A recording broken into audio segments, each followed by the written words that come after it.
Hey, Hound Dogs, I'm David Hankins, And I'm Paul Hankins. And I'm Trevor Hankins. and welcome to On the Air with Power Squared. This week we're doing another comics that we like, and we're taking a look at My Hero Academia. That's right. So this is a manga from Japan. Yes. So how did you guys get interested in it? Okay, when we were subscribed to Weekly Shonen Jump, Mm-hmm. and in the switch from physical to digital magazine, they were able to more easily introduce stuff over here. Mm-hmm. And one of them was My Hero Academia. When they started serializing it over here, it was already in the middle of the sports festival arc. And the previous stuff was covered in the first 5 volumes. So we still liked enough of what we saw in the sports festival arc that we kept reading the serialized version. But as the first 5 Tankobon volumes came out over here, we bought those. Okay, so tell people, what is My Hero Academia about? Okay, My Hero Academia takes place in a world where most of the population has a quirk or some kind of superhuman ability. And Izuku Midoriya was one of those people who was born quirkless, meaning he has no powers. Normal. Yeah. So, but one of his dream was still to become a hero, and he showed off his heroic determination in front of the number 1 hero, All Might. And so All Might, whose power was already fading, decided to pass his quirk on to Midoriya and train him as his successor. Okay. So what about the story attracted you guys to it? I think it had to do with how well the ensemble cast was balanced, how well the characters were written, and how well the story was paced. And the influence from American comic books also made it feel fresh Okay. compared to other shonen series on the market. So are there a lot of superhero mangas out there? While there are others, yeah, there are at least plenty involving superhuman abilities. One Punch Man also directly involves heroes, but it's also kind of a parody of the genre. Mm-hmm. Yeah, or One A Punch really Man. well-written parody of the genre. Yeah, it's a lot of fun. Yes. Yeah. But that's for another time. So Trevor, what attracted you to it? Um. You can't say the same thing Paul said, so go ahead. Well, in addition to the storytelling, there was also the quality of the artwork, and what also helped is that we were fans of Horikoshi's previous manga Barrage, which only ran for 2 volumes. Right. Yeah. That's something they also were able to bring over here more easily because of the switch to the digital distribution of the magazine. And it kind of sucked to us that it did end because we got into it. Mm-hmm. But it's cool that Horikoshi was able to find success with his follow-up series. So just to get some terms down for Yes. people. Manga is equal to comic book, like we think of. Yeah. Now, when you say chapter, is that like an issue? Yeah. And how many pages is a chapter, or does it depend on the mangaka? It depends on the genre, actually. Okay. And also Yeah. the style of distribution. And also the target demo. Yeah. Okay, so what's an average chapter then? Well, for a typical shonen manga that's released weekly, it would be 20 pages. Wow. Typically, a pilot chapter is at least 30 pages because you're given more space to set up the world. Wow. And you're trying to introduce people to the core concept of it. If it's a gag manga, or basically just it's supposed to be funny, Uh-huh. then it's maybe around 15 pages. In fact, Dragon Ball chapters are all short because it originally started off as a parody of Journey to the West. Okay. So when it switched to the Z story that everyone is familiar, that people are more familiar with, it still kept the 15 pages because of how it started. Right. It was grandfathered in. Yeah. If it's a monthly series, then it'll be at least 30 pages a month. So a month. Yeah. So are mangas there weekly or monthly, or does that depend on the genre? It depends on the magazine. Okay. Weekly Shonen Jump, as per the name, has a weekly distribution. Magazines like Ultra Jump have, of course, those magazines are from the same company, but Ultra Jump is monthly. Huh. Wow. So they're cranking out 20 pages a week sometimes? Yeah. Wow. That's amazing. And they work 3 weeks in advance. Wow. And is that 52 weeks a year, or do they get any time off? Or? There are weeks where they take off, typically national holidays like Golden Week. Uh-huh. What is Golden Week, do you know? I'm not 100% sure exactly, but I know it's a national holiday. Okay. So with the U.S. Weekly Shonen Jump, because that is put out here every single week during Golden Week or other weeks like that, they put up special stuff. Okay. I think that's an amazing amount of stuff to crank out. Yeah. You know, I mean, again, I always like to kind of refer back to our comic book Power Squared, in case you're wondering. I mean, 20 pages, like, it takes us like 3 months to get all that together. Of course, we're working on a different schedule, but I'm just amazing. 20 weeks, 20 pages a week would just be amazing. Yeah, it's also exhausting. It helps if you have a lot of assistance. Yes, yeah. And even then, it can be exhausting for mangaka. But we're not here to talk about Japanese working conditions. No, but it's an amazing amount of stuff because you have to have story. I mean, it's sort of like doing a soap opera. Yeah. Because you have to have, story for an hour every day for 5 days a week. That would be a lot to just have to think up. Anyway, that's why you probably have, a lot of characters that way you can kind of concentrate on one and over another. Yeah. Keep the story going. Okay, I didn't want to get off topic. But we digress. Yeah, I'm just amazed at how much work it takes. Yeah. And then you talked about the volumes. Yeah. You refer to them as something. Yeah, Tankobon refers to the size of it. Like Trevor's holding it up right there.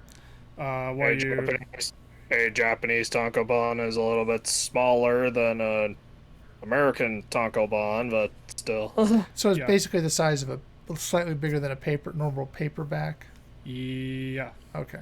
Then there's not as big as a trade paperback. Yeah, there's another size I'm aware of called bunkobon, which is a little larger. Okay. Yeah.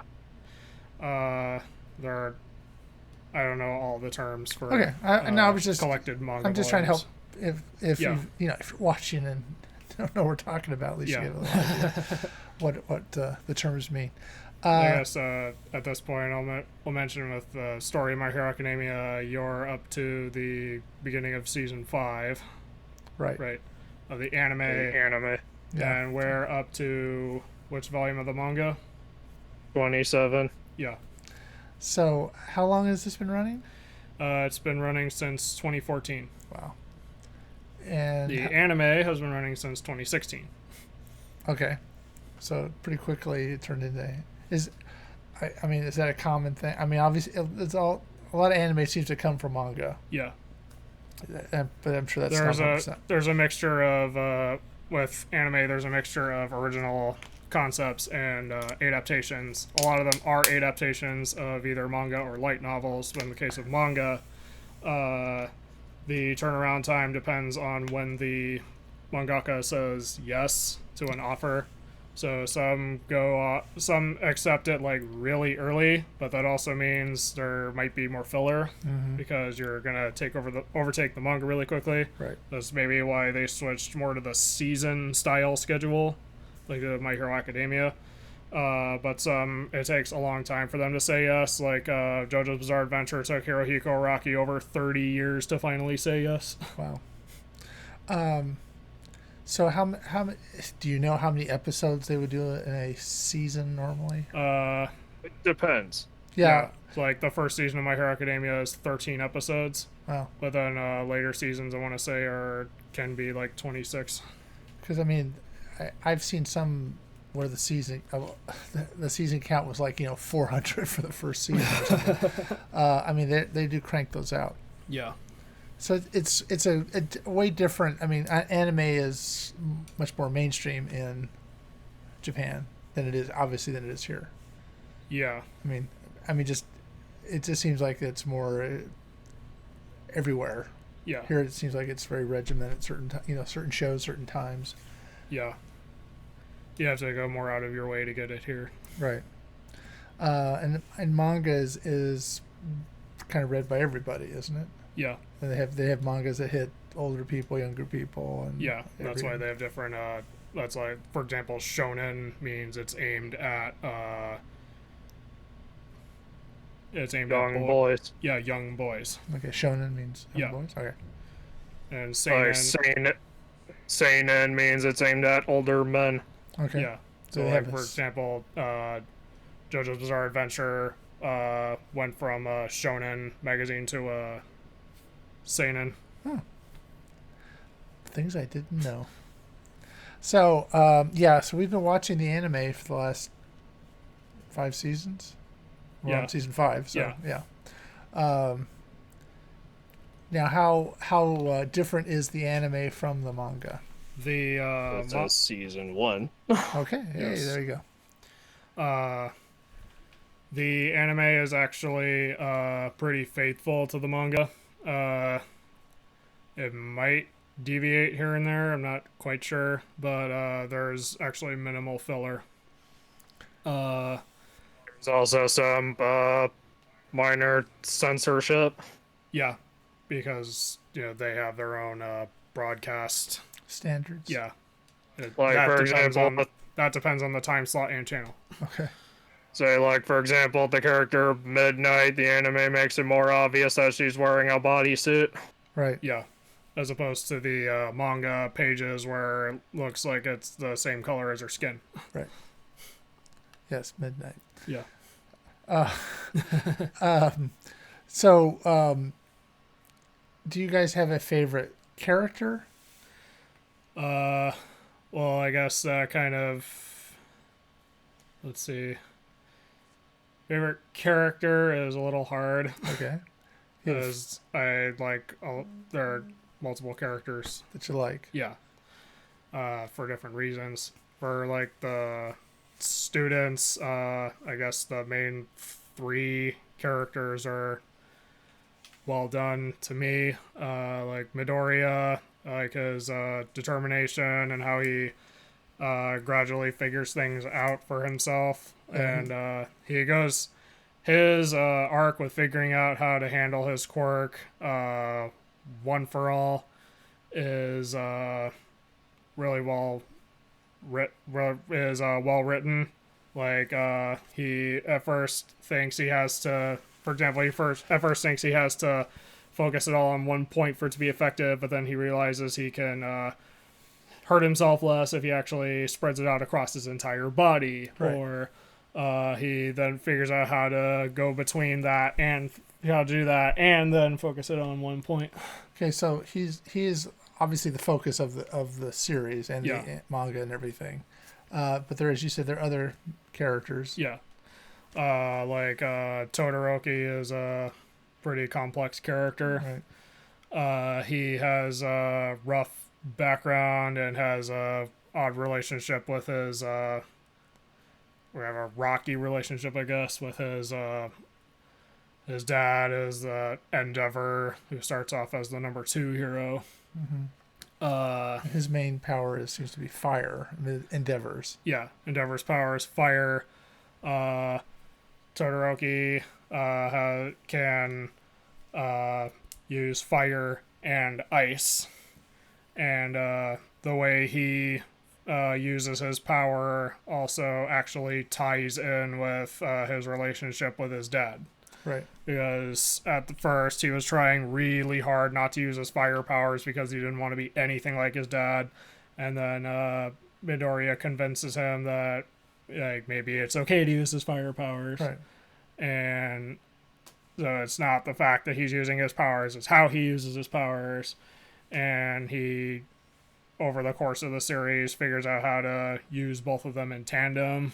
Mm-hmm. And but it's still he still has a hard time seeing eye to eye with his dad, even when he ends up working alongside him. Yeah, his we can talk about his dad later. Yeah. When we get to the heroes. Not a great father figure. No, and at least he knows. yes, he at least admits it. But anyway, Yeah. And then Bakugo, he's interesting because he's very much a hothead, and he really likes being on top. Mm-hmm. But he, over time, actually learns how to better work together with other people, even if he's still explosive. very angry. Yeah, but he also knows what he's talking about. Part of the dynamic too is that Midori used to look up to him. Yeah. And because he didn't have a quirk and he did, and he was sort of he was kind of following him around in awe of him. And he wasn't very nice to Midori. And so now that they're kind of, Midori's passing him by, it's not really he's not a happy guy. Yeah. Do you have anything you want to say about that, Trevor? Okay, we're not trying to exclude you. So you have they're going to a high school. Yeah, UA, which is a hero school, not the hero school. Okay. There's an arc later where multiple hero schools are fighting each other. Right. For a hero license.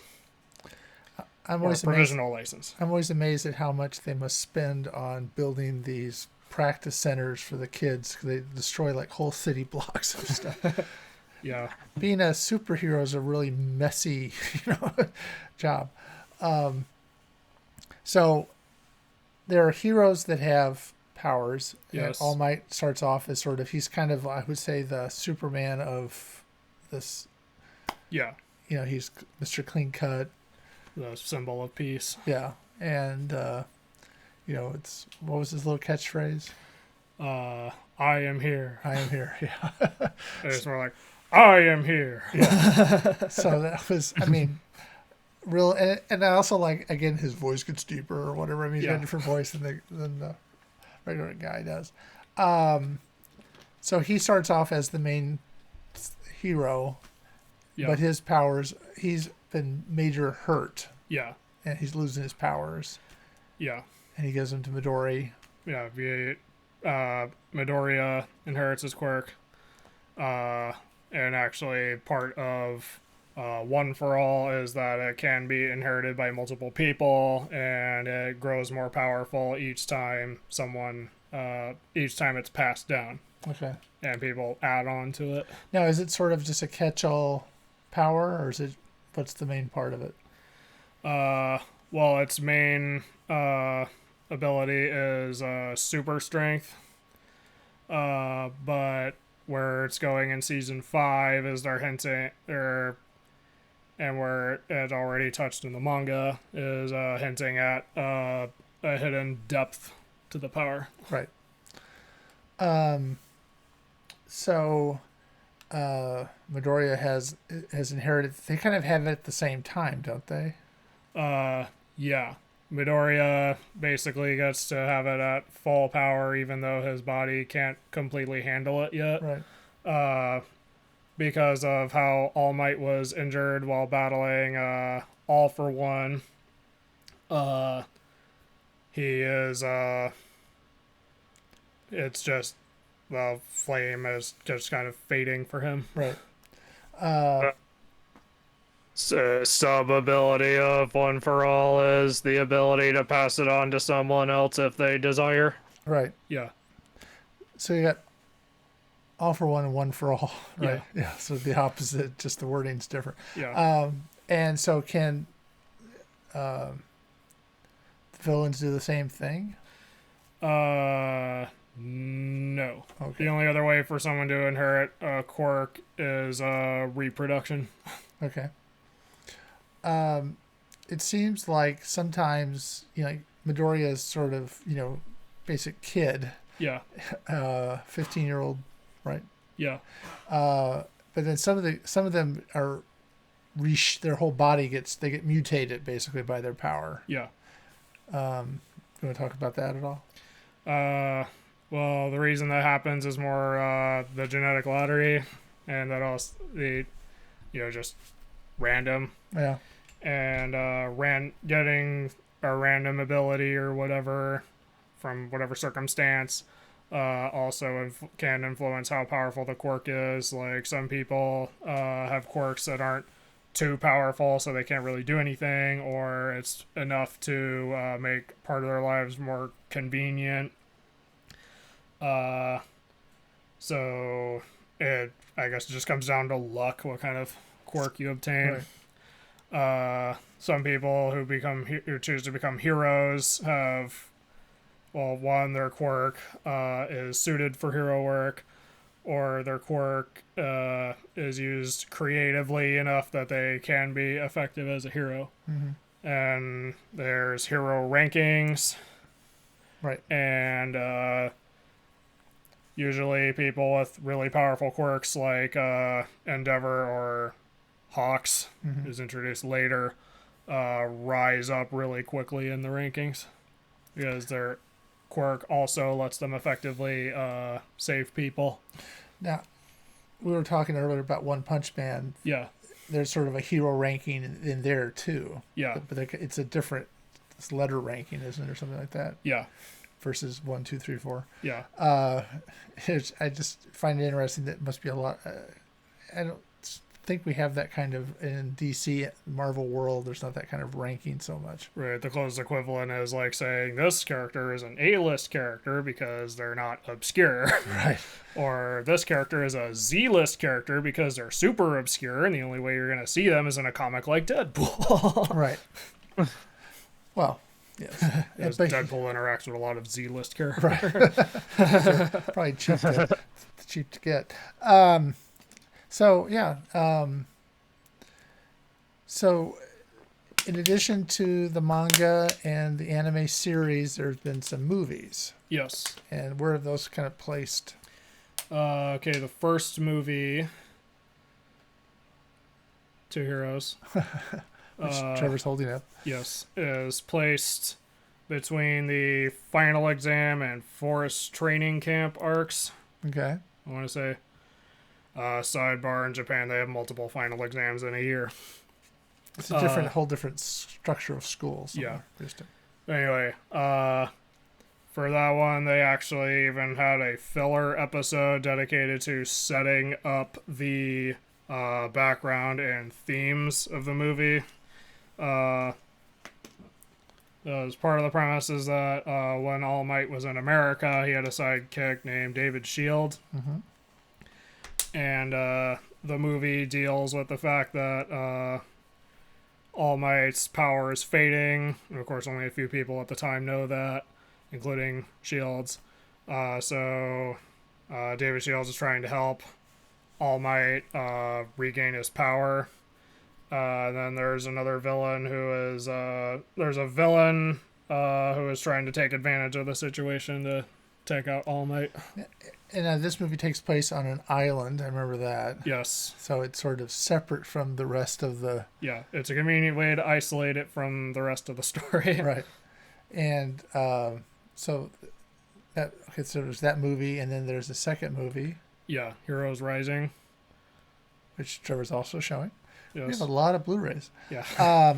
It takes place after a part of the story that hasn't been animated yet. Okay. But it was after a part that was published in the manga, so it's interesting that they decided to do that.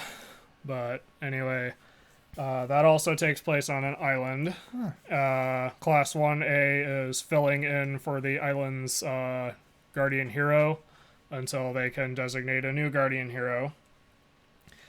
and a group of villains led by Nine are trying to capture this boy who has a particular quirk that they're after. Right.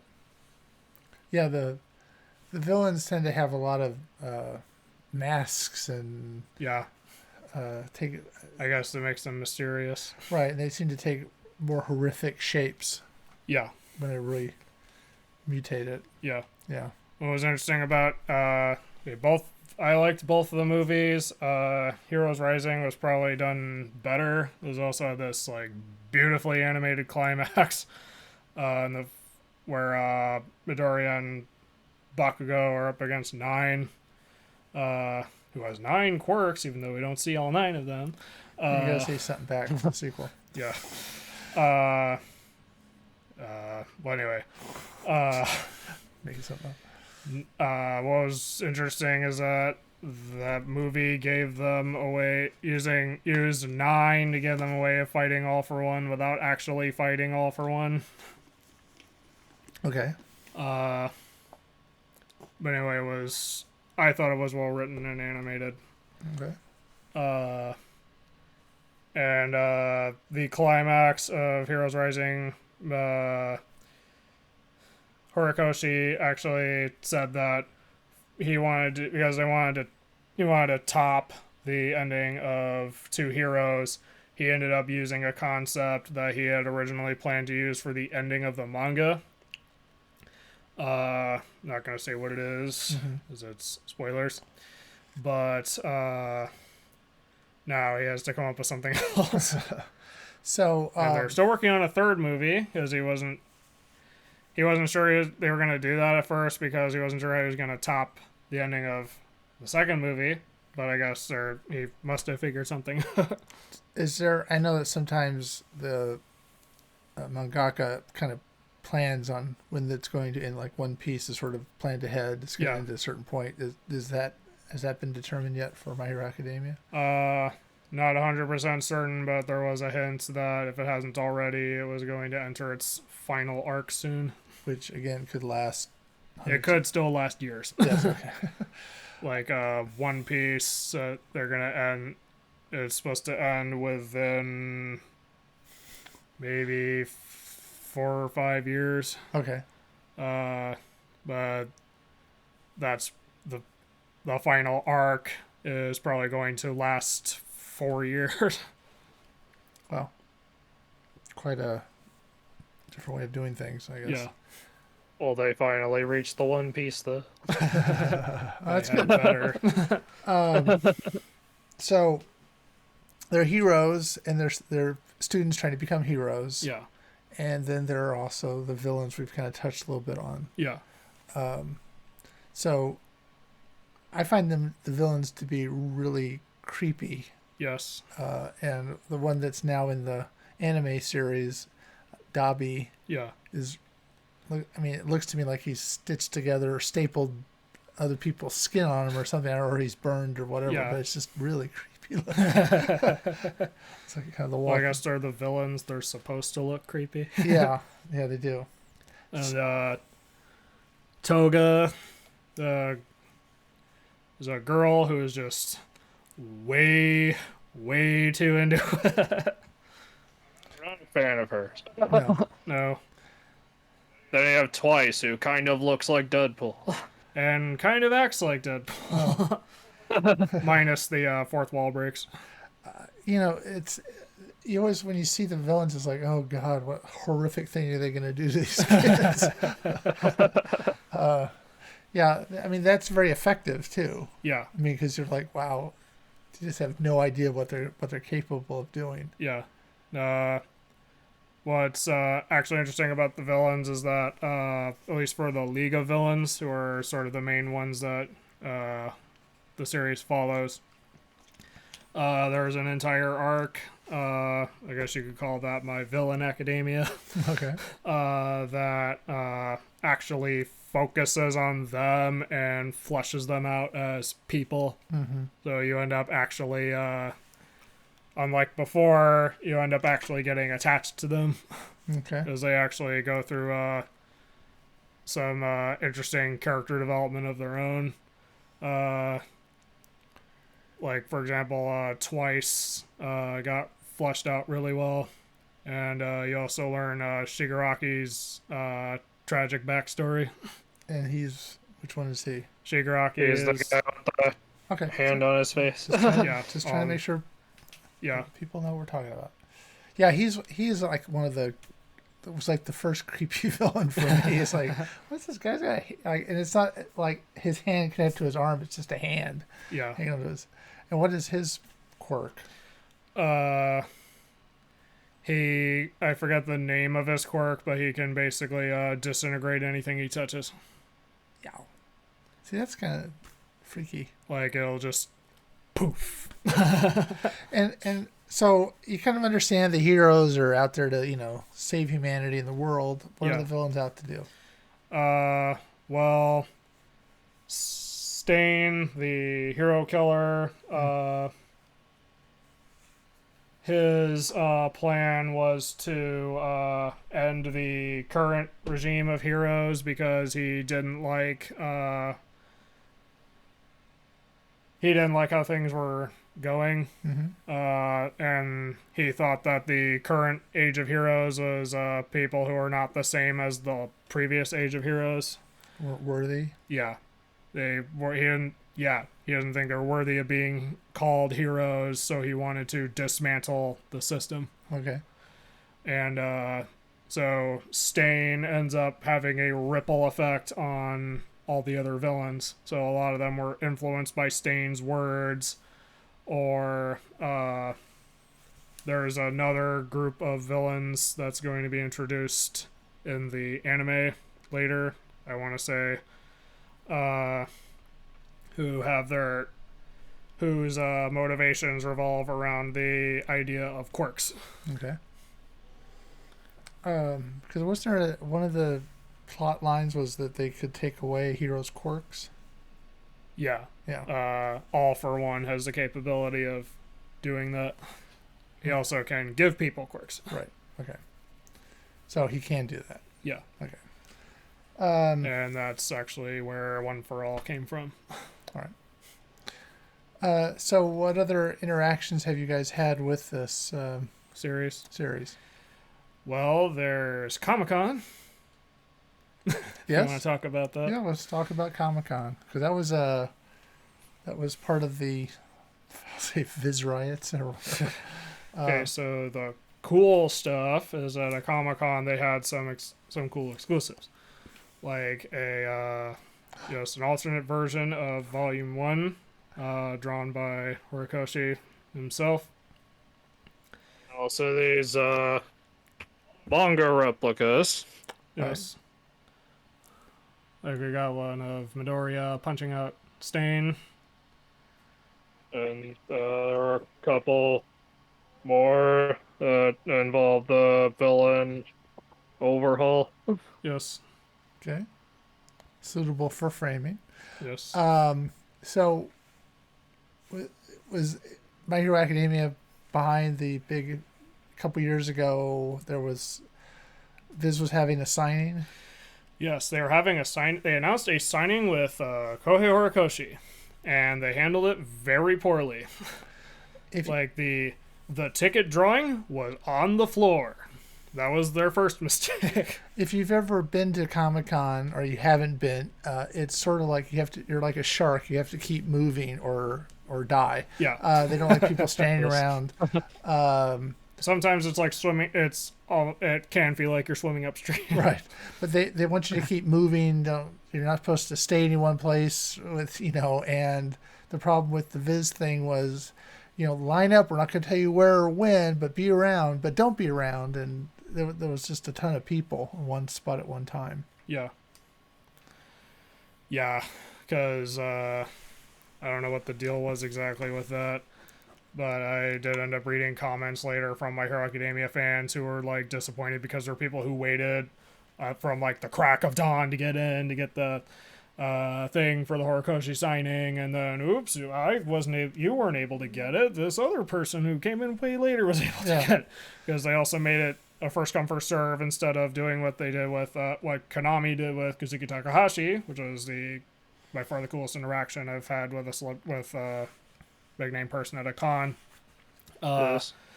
They actually did that in the sales pavilion, and it was a random drawing. So even if you showed up early, you weren't guaranteed to get it. Right. That might suck for some people, but it was a fairer system than and led to less chaos, and there was no rioting compared to getting Kohei Horikoshi's autograph. Yeah. Okay. For those who don't know, Kazuki Takahashi is the creator of Yu-Gi-Oh! Yeah. Right. You guys got to actually meet him, and Yeah. and hanging in one of the rooms is a signed Yeah. artwork to you from him, Yes. each of you. That was pretty cool for you. We somehow both managed to get one. Yeah. Right. Well, we managed. There was 4 of us going through the ticket drawing. Yeah. Yeah. Anyway. So that was really cool. Yeah. But So- for the Kohei Horikoshi thing, Yeah. the swarming actually got so bad that they threatened to shut down the convention because it would have been a fire hazard. Right.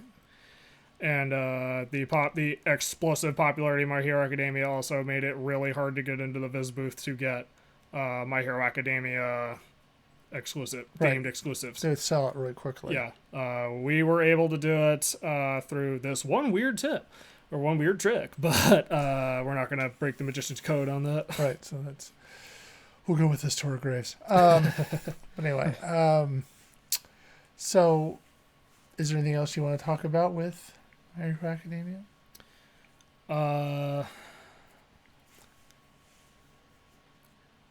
I think we covered a lot of it, unless Taro has anything he wants to talk about.